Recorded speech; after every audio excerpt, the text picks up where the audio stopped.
thank you again for coming to this session. I know this is late in the day, and there are many sessions for you to pick from. So hopefully you're all here to learn about gRPC, or just a binary protocol and binary RPC protocol, something that you may want to look into when you're creating your backend services. So my name is Ray. I am a developer advocate for the Google Cloud Platform, and I'm actually based in New York, but I've been in Europe for the past 2 weeks. But I haven't been sleeping well, unfortunately. So I had a lot of coffee. I hope I stay awake. I hope you stay awake as well, since it is late. And my job is to do two things. One is to bring some of the latest and greatest technology to developers all over the world.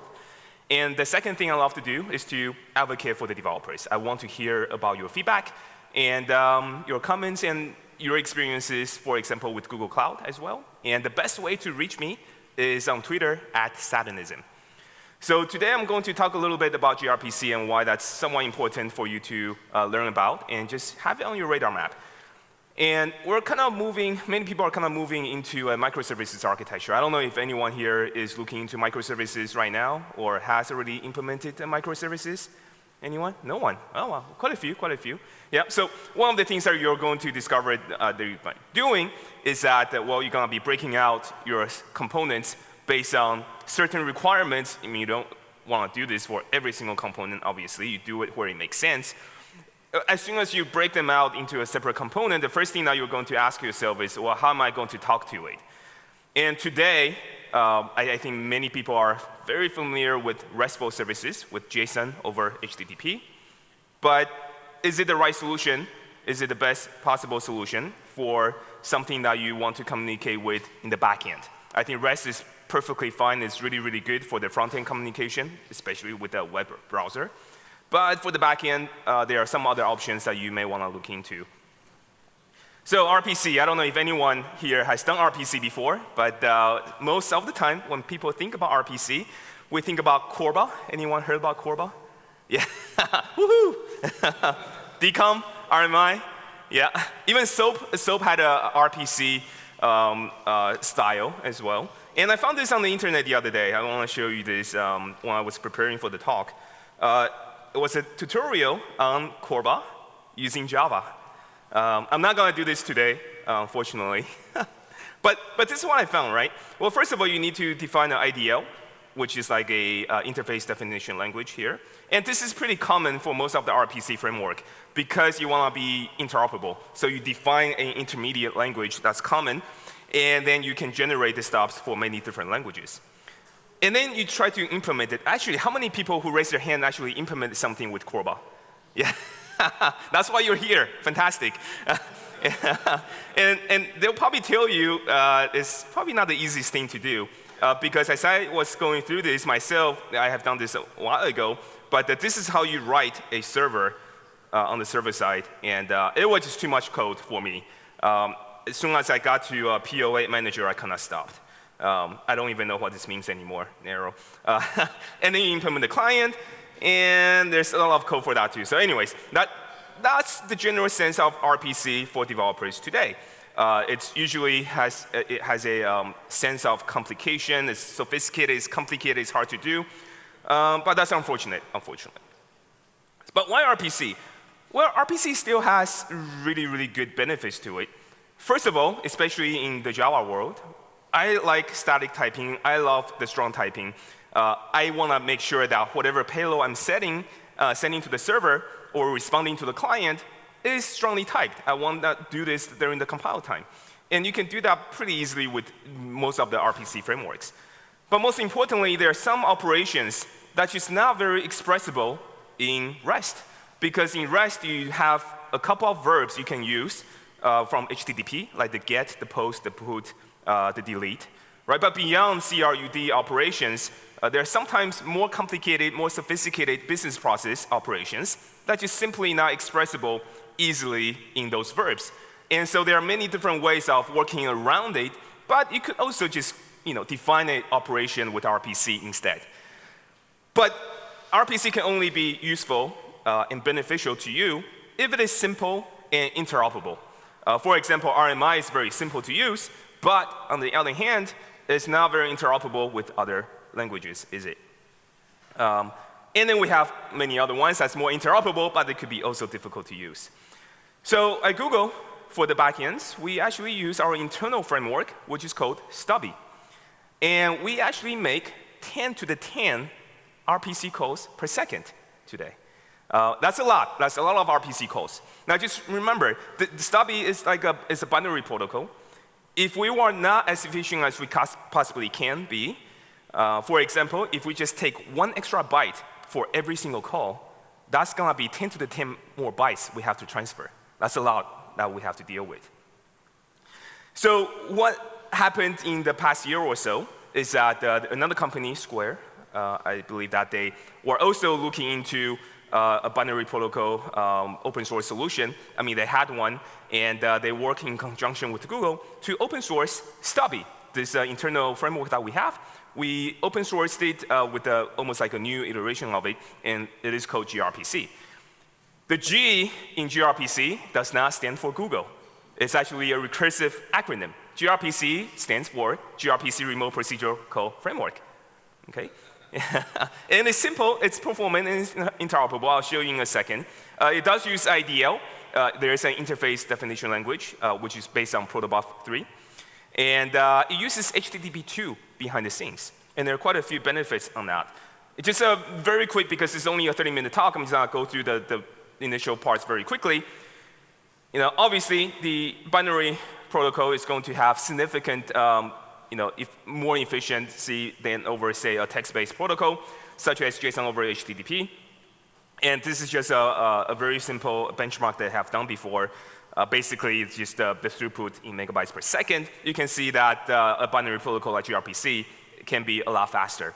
But as you're moving into, say, a more cloud-native application, or when you're trying to minimize the consumption of the CPUs, especially if you're running in cloud, you don't want to pay for a lot of CPUs, right? Because that's what every cloud provider charges you. You want to reduce it. And so another very interesting benchmark that I have done is to see the per CPU throughput. Okay? So you can see here, there's actually, it's significantly a lot more throughput on gRPC over with the binary protocol over JSON over HTTP. And that is great. That just means that you can utilize less computing power and achieve a lot more. And that's good for you, for developers. It's good for whoever is paying the bill. Very quickly, it can generate the stubs for multiple languages. I want you to pay attention to just 3 of them: Objective-C, C#, and Java. They so happen are being used in mobile applications as well. gRPC was actually designed with mobile first in mind, so that you can create your application, your backend with gRPC. You can make calls from the front-end mobile applications on iOS, Windows Mobile, or Android devices as well. The benefit of that is that, well, first of all, reduce payload and reduce latency so that users can potentially get better experience.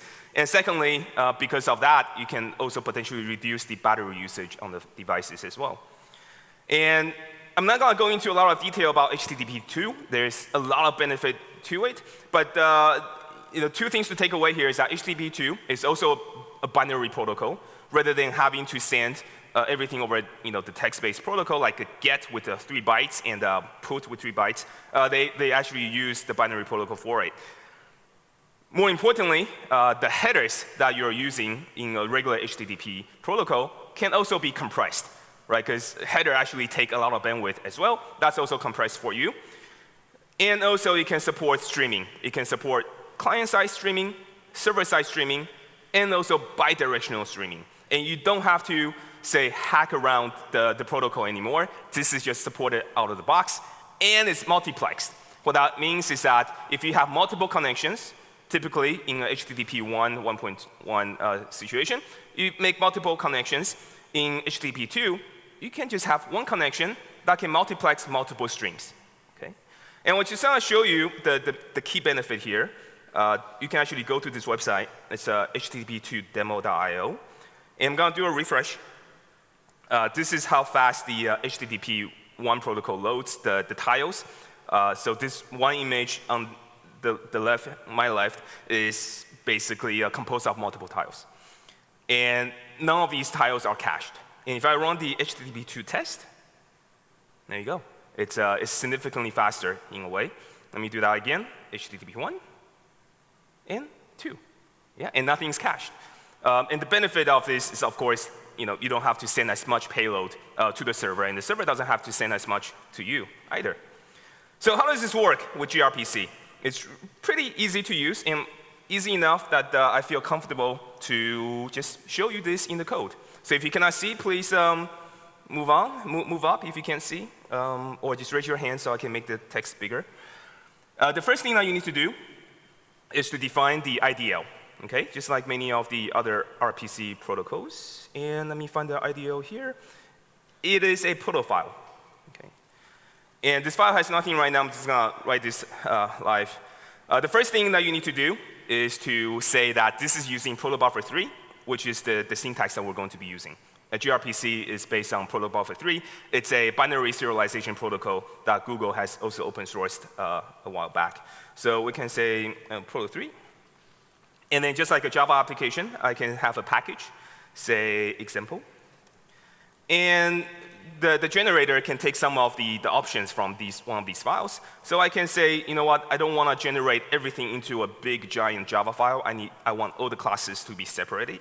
So I can say Java multiple files is equal to true, right? And there's some other options you can set. I'm not going to go into details because of the time. And then what you can do is to define your RPC. But first, before you define the service call, you have to define the payload, the request, and the response. And it's really easy to do that. You can use the syntax called message, and you can say this is the type of a request. And then you can just start defining the attributes or the properties inside of this payload. And everything is strongly typed, so you can do something like string, name. And then you have to assign the attribute with a tag. Okay? A tag is just a numerical value. You can give it whatever value you want, but for the more frequently used attributes, you want to give it a lower number, basically between 0 and 15, because that would just take a few, like a byte, right? And you can, of course, do something like int64. There are many, many different types you can use. If you want to have a list of something, you can also do that. You just say repeated string. And hobbies is equal to 2. Oh. Where's my... There we go. Yeah. And you can also do maps, like a key value mapping. Again, it is also strongly typed. Just like Java, you give it the angular brackets for almost like a generic. But you can give it the key type and the value type, just like that. And I can code this a bag of tricks. Okay? Live coding is not in my bag of tricks, unfortunately. And then, this is even cooler. In Java, we have the concept of enumerations, enums, and so does gRPC. It's really awesome. So I can do an enum, for example, sentiment, how good you're feeling right now, or how good I'm feeling right now. I feel kind of happy, so I'm going to put that in there. You could be a little sleepy, so I'm going to say it's equal to 1. And maybe by the end of this talk, you'll be very angry at me. I hope that's not the case. But I'm going to do angry is equal to 2. And now you can just use these types. This enum as well, so you can say sentiment, and sentiment is equal to 4. Okay, that's really it. It's really straightforward. And I can do the same thing for the response, so I can say hello response. Whoa. And I'm going to have a greeting. It's going to be pretty straightforward here, okay? Once you have these things, you can then tie this into your actual service call. So you can say something like service. You give it a name, greeting service. And for every operation, every RPC call that you want to be able to make, you have to define it, you have to declare it, and you do it with the RPC keyword. So you say RPC, greeting, and you give it the request, and it returns the response. And that's it. Okay, and it returns. There we go. Yeah. So far, so good. Now, I don't know if it works. So I'm going to go ahead and generate the stubs. So I'm going to do a Maven clean and a Maven package. And, wow, surprisingly, it worked. But I don't think it generated anything. Why? Because the proto file needs to be compiled and then generate into the Java code. Now, my Maven pom.xml has no plugin at the moment. So what it actually did is completely ignored my proto file. So nothing happened in this case. So what I need to do is that depending on whether you use Gralde or if you use Maven, there is a really easy way to do this. You can just add the plugin. So I'm going to go here. I'm going to zoom in a little bit. If you're using Gralde, I'll show you. That's like the lines you need to add. It's a little small. And if you're using Maven, how many people use Maven? Can I see your sure? Yeah, just about everyone. So if you're using Maven, this is the text you can copy and paste. Basically, what this is doing is to set up a plugin so that it can generate from the .proto file, which I just created, and generate the Java code for you. And gRPC compiler, or the protobuf compiler, is a native application. What that means is the binary file only works on certain platforms. And you need to download the right binary. And this plugin actually can figure out which architecture, which platform you're running on, and download the correct version of the native binary for you. Okay. So I'm going to go ahead and copy and paste this in here. And let's see if this works. So I'm going to do a Maven clean package. Now, OK, so far so good. Let me see target. OK, not bad. And if I see the generated source, there we go. I can see that the file has been generated. And one of the trick here is in IntelliJ, I have to re-import this project a little bit. So I'm going to do a re-import so that some of the files show up. And let me do there we go. Generate source and update folders. There we go. OK. So hopefully now I have everything generated. Let me go ahead and implement one of these classes. So I'm going to say I'm going to implement one of these service classes. So greeting service info. No, I do not want to add this to Git. Blow this up. OK. And if I'm lucky, I should be able to, yes, whew, thank goodness. So I can implement the interface. Now the interface was generated from the profile, of course. And there you go. Now here's the trick. You really have to just internalize this a little bit. Even though I defined a unary operation, which is what we call one of these operations, basically it's taking one request and returning one response. That's a unary call. Even though it's a unary call, typically in Java, what you are going to expect is something like return the response, right? Greeting, and you taking the request. Typically, you're kind of expecting this. But in gRPC, for the Java stubs, by default, we want you to implement the service asynchronously. Now, asynchronous topic has been in this conference. I've seen many, many talks. It's actually quite important. So by default, your service is going to be asynchronous. It is up to the client to decide whether the client, the consumer, wants to make the call synchronously or asynchronously. But to capture all of the use cases, by default, this is going to be an asynchronous implementation. And with the asynchronous implementation, usually you have like a callback. And in this case, the callback is called the stream observer. Okay? So what you can do is you can get a request. I'm going to get a name, right? Name is equal to request.getName.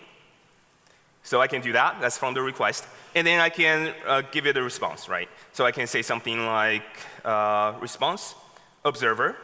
And the interface here is very similar to the observer in RxJava. So there's unnext, unerror, and uncompleted. There are quite a few different ones. But these three are basically the same definition as the observer interface in RxJava. So what you have to do is to call unnext, which then you are calling the callback to send the payload back to the client. So here I can say I need to give it back the hello response. Now in gRPC, we actually generate the builders for you. So all of the objects you're going to create are going to be created through the builder pattern. So I can say hello response, new builder. And I can set the greeting, say hello plus the name, and then build. And that's it.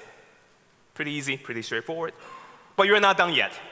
What happened now is that, yes, one payload will be sent back to the client, but because you have not called uncompleted, the client will still continue to wait for more data to show up.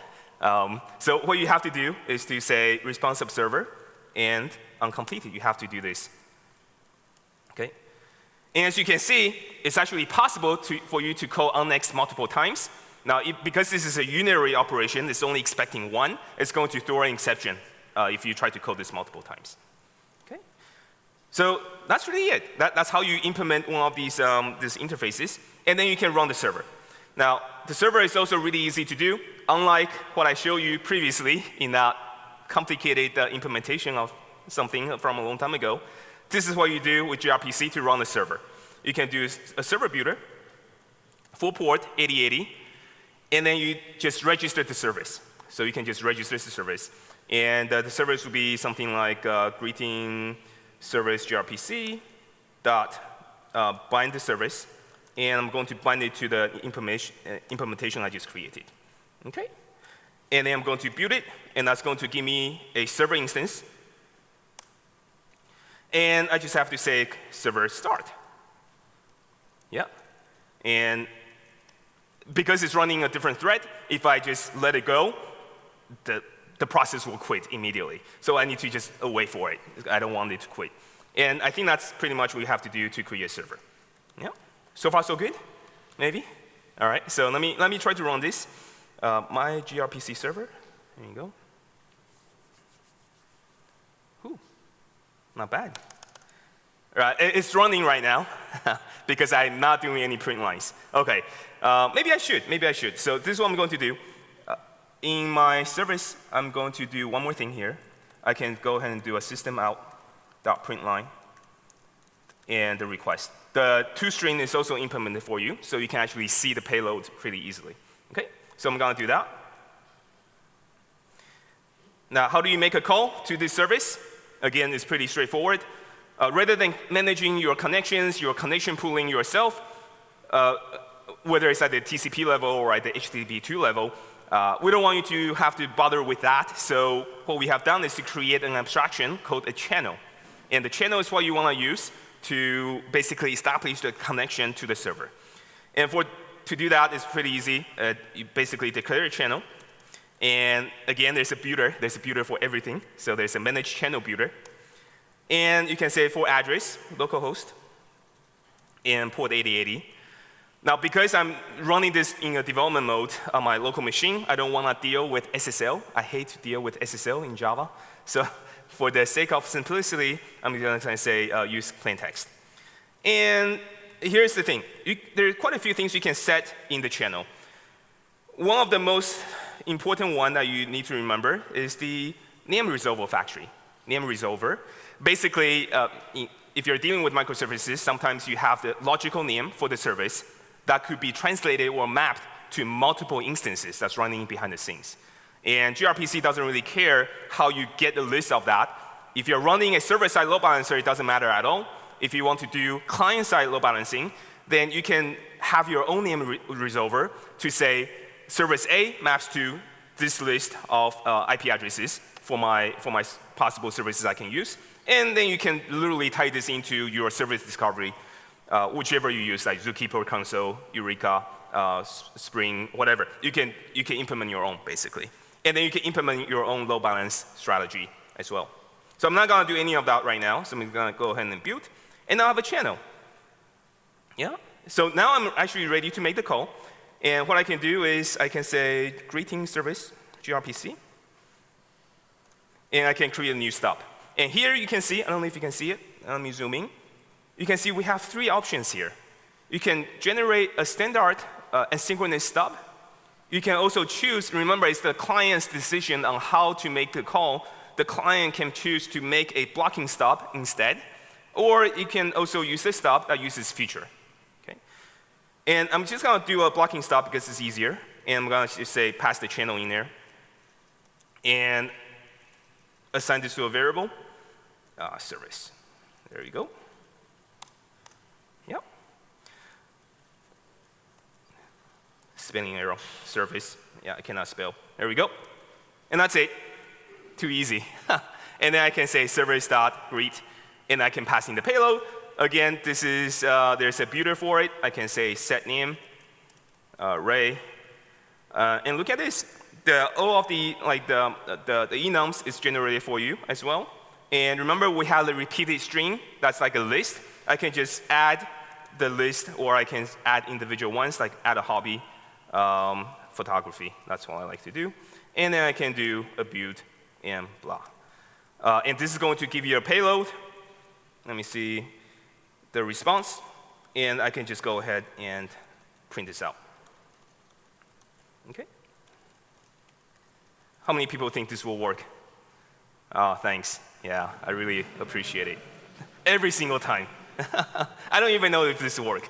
And again, for those of you watching the video, nobody raised their hand, except for this one nice gentleman here. Yeah, thank you. So let's see if this works. So I'm going to run this client. Oh, my God. Oh, nice, it works. Yeah. And if I go to this, thank you. That's too easy. That is too easy. I know it works. But sometimes it doesn't. Now, remember I talked to you about, what do you call it, streaming, server-side streaming, client-side streaming. It's really, really easy to do. I'm going to try to implement something in the next 4 minutes, if I can. If not, I might just go a little bit long, but I promise you it won't be too long. I want to implement like a server for chat, okay? Just a very simple chat server to demonstrate streaming, both server-side streaming and client-side streaming. And if I were to show you the code for the RPC payload and the definition here, all I added here is for the operation, I said the input value is a stream of chat messages, and it returns a stream of the messages from the server. Okay, pretty easy, pretty straightforward. Let me see here. Okay, I don't have anything implemented, so bear with me for a second. The one thing here you have to keep in mind, this is a generated stub. Remember, this is asynchronous. Everything here is asynchronous. The only thing you have to remember is when you create a stub, what you want to return to the client on the server side is in the request. Okay, so this string observer here, this one right here, that is the callback you want to call. This one right here, it's actually you need to return an observer to listen to all of the incoming messages from the client. Okay, so it's a little reversed, but it works really, really well. So for example, if I need to listen to a stream of client messages that's coming into my server, I return a new stream observer, like that, of the chat message, and something like that. And, oh, wait, I need to say a new, of course, and implement the method. There we go. OK, very good. So I'm returning an observer that's going to be listening to the client messages. And the first thing I need to do is to, I am also adding like all of these callback into a list, right? So what I can do is I can do something like for each, for all of the observers that I have, which I'm keeping record of, I need to iterate over it. And I can say observer.onNext, and I can send back the message. So for example, chat message from the server, new builder, set message, and the message I just received. So something like get message and .build. This is probably the fastest time I need to do this right now. Is that right? Get message? Oh, no. Let me do There we go. OK. Done. That's all I need to do. So a message comes along. I'm calling the server side to basically respond to all of the clients that's connected to this one server right now. When I'm completed, when I'm done, I can also do whatever things I need to clean up. So for example, I need to remove the observer, remove this particular callback because the connection has ended, so I can do that. And same thing with the arrow. So basically, I'm just deregistering the client. That's it. How many think this will work? No, this one works, I know. But here's the trick. Wait, why are there error messages here? Unreachable statement. Wait, oh, there you go. Of course, yeah. bear with me 1 second here. I'm going to implement the client very quickly. Did it work? Yes, it worked. All right. So, whew. All right. So here's the client. I'm going to blow this up a little bit.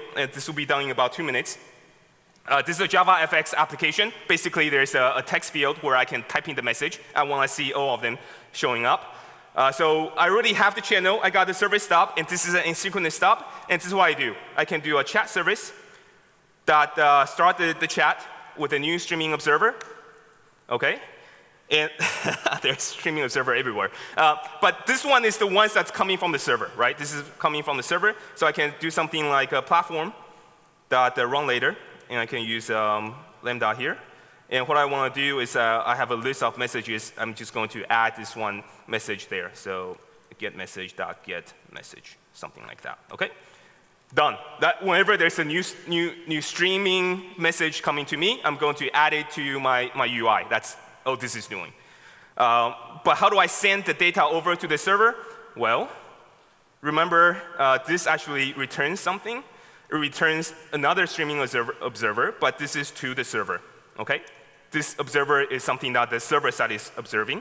So what I can do then is to do a toServer.onNext, right? And then I can give it the actual payload. So I'm going to say chat message.newbuilder.set message, and then what did I call this thing? Message, of course, .getText. And .build. Okay, all right. I think that's it. That's what I'm going to do for now. No, just kidding. Who wants to see this running? How many people think this will work? Yeah. A little bit more people. Oh, I hope it works too. So let's see. So I have the server running, and I'm going to go ahead and do the client, run the client. Compiled. Good. And let me just say hello, see if that works. Oh, so wait, what happened? Oh, of course it doesn't work. You know why?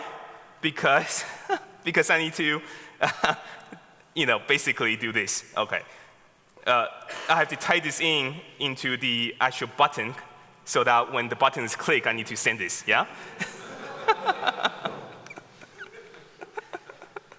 This is usually a 50-minute talk, all right? I'm doing this in 30 minutes, and I'm going a little bit. All right, let me try this again. All right. So oh my goodness. Yeah, so you can see there's one message that's coming over, right? And just for the last trick to show you that this is actually working for multiple clients, going to start another one. Oh, wait. Client. There we go. All right. Why am I doing this? All right, so here I have two clients, and I promise this is the last thing I want to show you. And if I say, hello, Devoxx, Poland. And it shows up on both sides. Yeah, and it's really easy to do for gRPC. Yeah, so that's what I really want to show you.